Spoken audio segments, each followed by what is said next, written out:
have one question for you because we are not wasting time to our listeners. Oh, yeah, We yeah. know they are busy people, Yep. so we get straight to the point. Okay. Which one is your biggest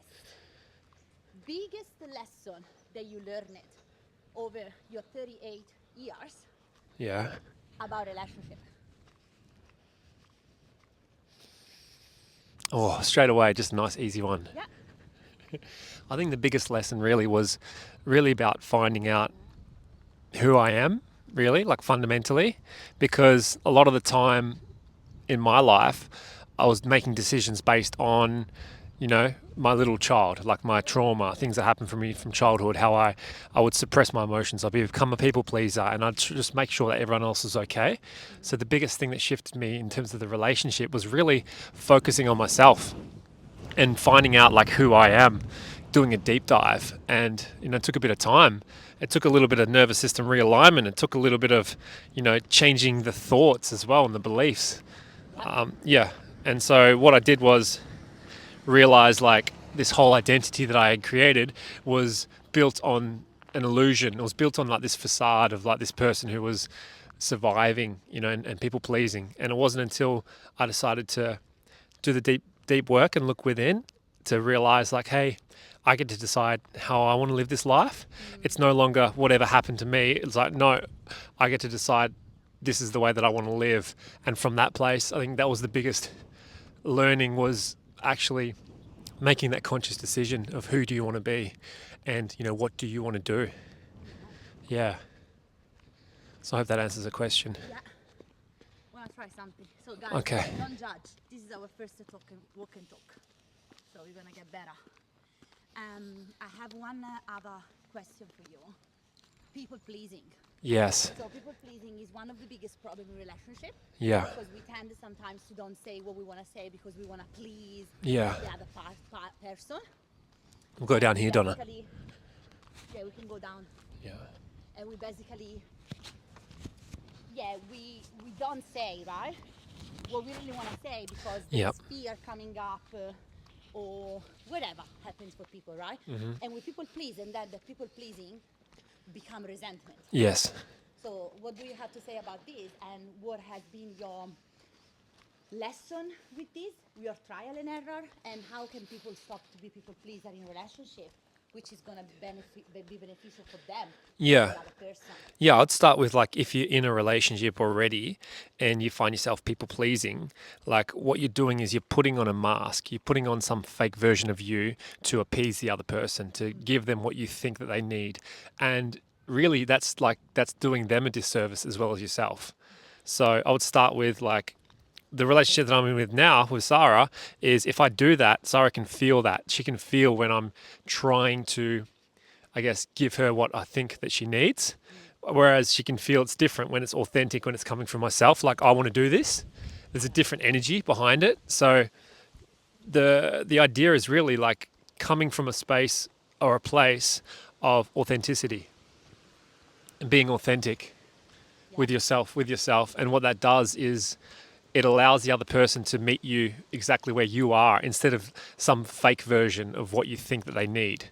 And yeah, this really can change your whole relationship, not only with your romantic partner, but also with the relationships with everyone. Because if you're showing up, if you have kids and you're just giving them what you think they need, then they're going to grow up with that blueprint, of a dad or a mum, just, giving them what they think they need. Whereas if you actually just show up authentically, at least they have an experience that they can, emulate themselves. They can be themselves. It's basically giving them permission for them to be themselves, which is the most beautiful gift you can give anyone, by being authentic and going away from people pleasing. Because people pleasing is just, it's a survival instinct that you learned, to survive as a child, right? But we can get away with that now because now we're all adults, people listening to this, we get to choose and decide who we want to be, and we're no longer dictated by, pleasing others. So it's something that's quite a turn off as well. I've noticed with Sara, if I'm trying to please her, it turns her off as well, which is a good sign that you're with the right person.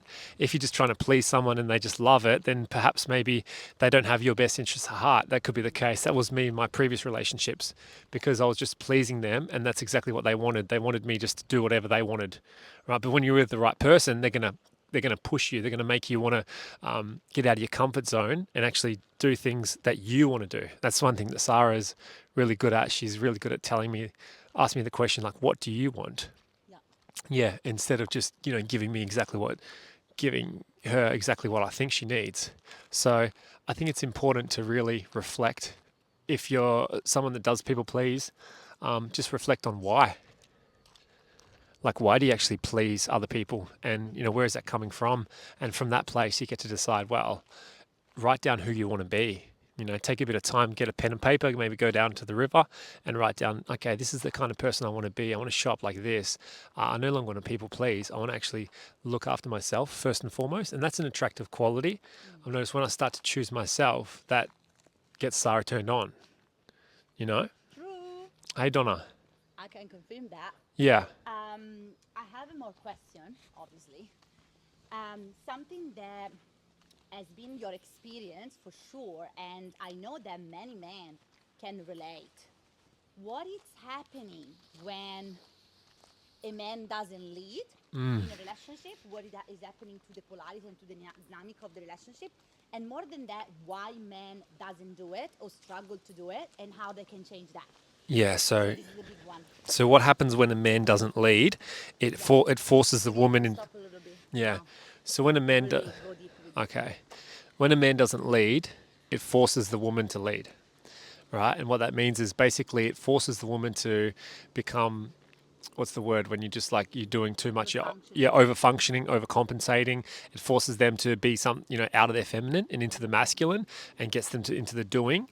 That's what happens when the man doesn't lead, and it freezes. So in my past experience, I would freeze and I'd go into suppression. I would almost disassociate, go into like the dorsal vagal, and you get to the nervous system, which is like the freeze. It's like getting out of your body and, almost just like numbing yourself, right? And from that, if you're with the right person, then it would trigger them and it would make them like, get angry. Sarah gets angry if I'm like that, which is fair enough because it forces her into the over functioning, into the actually doing, right? And how the man does it feel in reverse.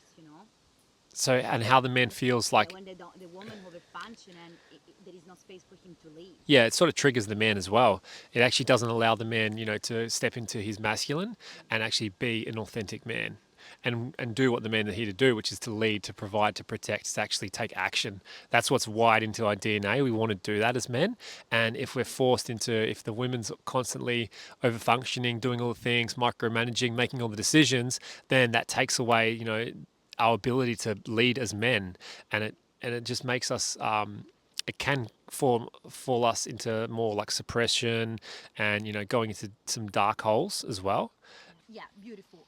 How the men get out of that, like the fact that they don't lead, right? So how do they stop that and they begin to back into their leadership? Yeah, so first and foremost, they have to identify like why are they freezing, You can bring it back to a pattern that I experienced as a child. Like I would always just avoid or suppress myself, and so I would run away from action, I would freeze, I would avoid confrontations, things like that. So identifying like what sort of pattern happens for you. A lot of these things that are happening inside of men is that they're freezing and they're going into that freeze state. And what happens is when you do that, then the women tends to overfunction and they go into like the masculine role of doing, taking action, making sure everything happens, which doesn't give the men the opportunity to lead. Right. So it's important that what helped me shift things, what was important was just to take a small, simple action every day. And if you can do that, like one small thing, whatever it is for you, and that helped me to build momentum. Because if you're doing too many things every day and it doesn't work one day, or one day you're busy, things like that, then you start to judge yourself. You start to, just get down on yourself and you lose that momentum. So if you make small incremental changes over a certain amount of time, that can get you into the habit of stepping into your masculine and taking action, and that can really shift things in a short amount of time for you. And one more question, like how the woman can help the man to actually step up, like because the Yeah. woman also have a role into this, and she play a part into this. So how the woman can help the man Yeah, to step up? the first thing I would say, the way that woman can help the man is just by her language, like if she's not accusing the man, if she's saying like, you always do this to me, or why aren't you taking action, things like that, what the man does is the man tends to freeze and disassociate and, avoid, right? But so the best way you can do it as a woman is first, like, witness like what is the growth, like what are you focusing on, focus on what is the good that is coming from the man, that he's been doing. And as you start to focus on the good, bring that awareness to the man, saying, hey, like, I really love how you did that the other day. Like, you thought about me, and you brought me flowers, or you thought about this and you took the bin out, or things like that. And as you start to do that, then that's creating that good momentum for the man as well. And from that state, the women can then say, like, direct themselves like how they feel. Like, you ask the questions to the man of like, hey, I'm feeling like this.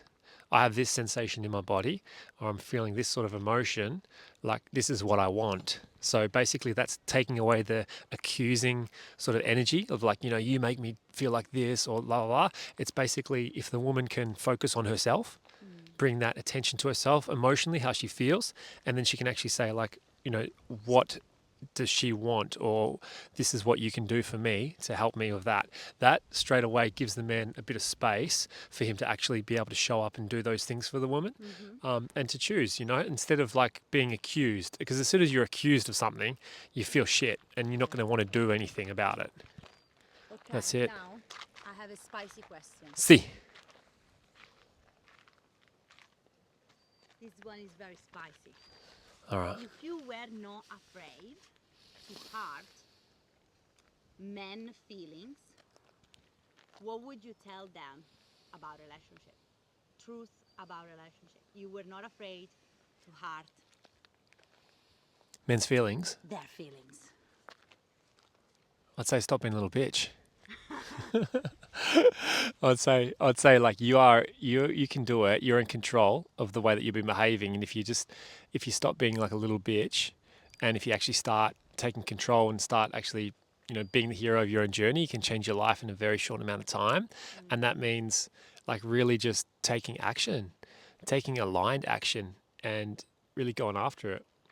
I think that's all the man really needs to know is like basically there's nothing wrong with them, and that they are far more capable than they think they are. They just need to take the steps, One spicy truth that you haven't shared online yet about this, about relationship, about men not feeling confident to lead, to step up.